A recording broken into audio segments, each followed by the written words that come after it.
আসসালামু আলাইকুম সুপ্রিয় দর্শক, আমি শাকিল আর আপনারা দেখছেন বিশ্ব বাংলা কৃষি, সর্বদা কৃষকের পাশে থাকি।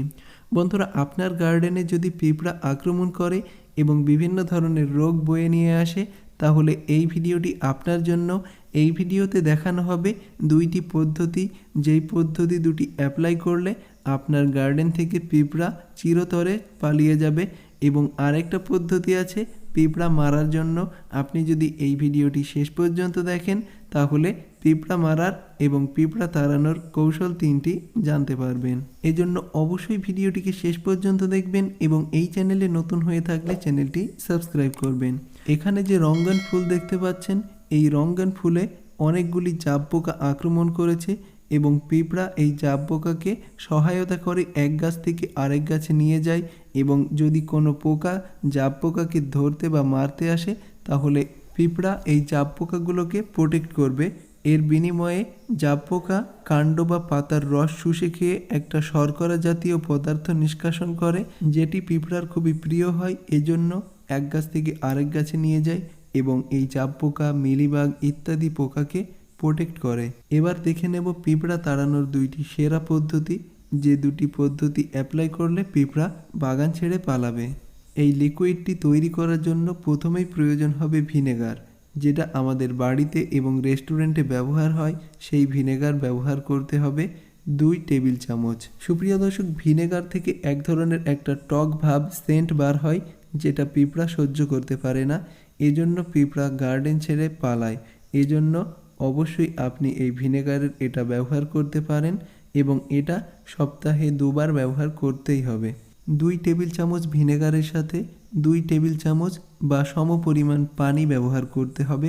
আমি 2 টেবিল চামচ ভিনেগার নিয়েছি, তার সাথে সামান্য একটু পড়ে গেছে, এজন্য আমি সামান্য একটু পানি অ্যাড করে দিচ্ছি। এবার এটাকে ভালোভাবে মিশিয়ে নিতে হবে।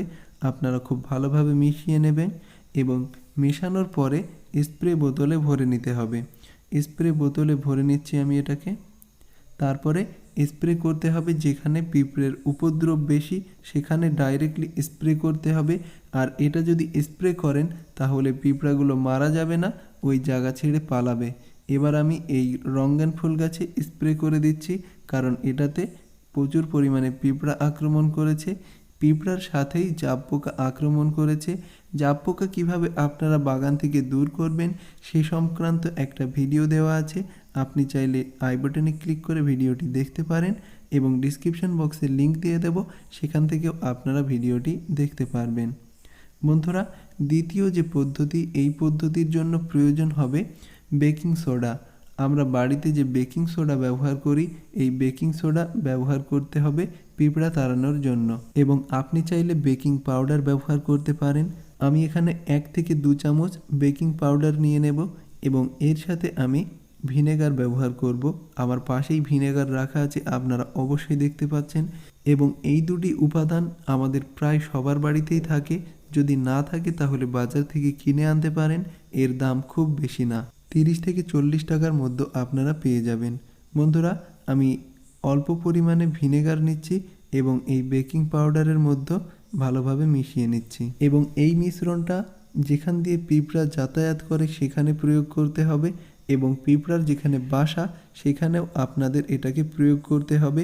এটা আপনি যদি প্রয়োগ করেন তাহলে একবারেই পিঁপড়া পালাবে না, আপনাকে 2 থেকে 3 বার এটাকে প্রয়োগ করতে হবে। এটার গন্ধ পিঁপড়া সহ্য করতে পারে না। এমন একটা সময় আসবে পিঁপড়া ওই জায়গা ছেড়ে দূরে চলে যাবে। এটা প্রয়োগ করলে পিঁপড়া মরবে না, পিঁপড়া জায়গা ছেড়ে পালিয়ে যাবে। এবং আপনি যদি পিঁপড়া মারতে চান তাহলে ক্লোরোফাইরিফস জাতীয় কীটনাশক আপনি প্রয়োগ করতে পারেন। এবং ক্লোরোফাইরিফস জাতীয় কীটনাশক 500 গ্রামের দাম 50 টাকা মতো। আপনারা বীজ এবং সারের দোকানে খোঁজ করতে পারেন, খুব সহজেই এটা পেয়ে যাবেন। এবং এই কীটনাশকটা কিভাবে ব্যবহার করতে হয় সেটারও একটা ভিডিও দেওয়া আছে, আপনি চাইলে আই বাটনে ক্লিক করে ভিডিওটি দেখে নিতে পারেন। সুপ্রিয় দর্শক, আশা করি আপনারা এই পদ্ধতি দুটি সপ্তাহে 1-2 বার যদি ট্রাই করেন তাহলে পিঁপড়া আপনার গার্ডেন ছেড়ে পালাবে। এবং এই ভিডিওটি যদি আপনাদের ভালো লাগে তাহলে অবশ্যই লাইক করবেন এবং আপনার কৃষি বন্ধুদের সাথে শেয়ার করবেন। এবং এই ভিডিওর মধ্যে কোনো জায়গা বুঝতে অসুবিধা হলে অবশ্যই কমেন্ট করবেন, আমি কমেন্টের উত্তর দিয়ে দেব। এবং এই চ্যানেলে নতুন হয়ে থাকলে অবশ্যই এই চ্যানেলটি সাবস্ক্রাইব করবেন। ধন্যবাদ।